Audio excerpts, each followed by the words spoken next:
Hi ladies, and thanks for dropping in.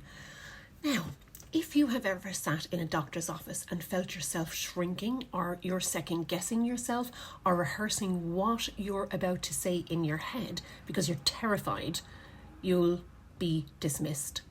You're absolutely not alone.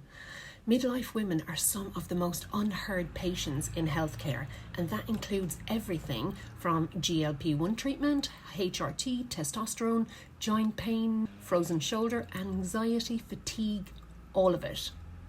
And here's the part no one tells us. Advocating for yourself isn't about being louder, it's about being clearer.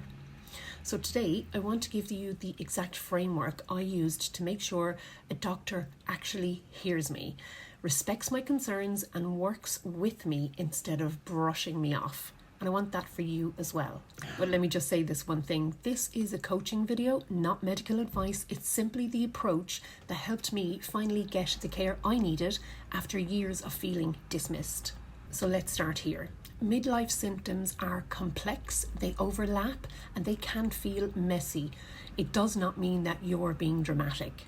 It does not mean you're imagining things. Your body is trying to communicate with you. Your job is to communicate that clearly to your doctor. So here's the framework I'm going to teach you. Clarity, specifying, and function. Clarity means you walk in knowing the one main concern you want discussed. Doctors can only focus on one issue at a time, and when we bring them 10 symptoms at once, the most important ones get lost in translation sometimes. So instead of I'm feeling terrible, everything is off, say, the thing I want to focus on today is my energy levels, my joint pain, my cycle, my weight concerns, or my anxiety.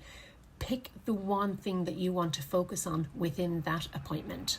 Be clear, because it will change the entire tone of your conversation. Being specific is the second piece.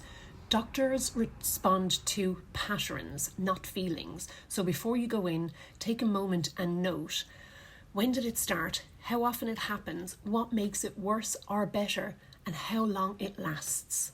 Because you can actually apply this to anything. HRT symptoms, perimenopause, anxiety, sleep problems, fatigue, or asking about GLP-1 treatment. And finally, function. This is the one that gets the results. Doctors act when they understand how your symptoms affect your daily life. So instead of saying, I'm really tired, say, my fatigue is affecting my ability to work, to parent, to exercise, and to function normally. Be specific, because that word function gets a doctor's attention every single time.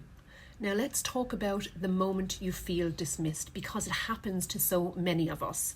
Here are the exact phrases I use. If you are feeling dismissed, you can say something like, can you help me understand your reasoning? Or, I hear you, but these symptoms are affecting my daily life, so what can we look at next?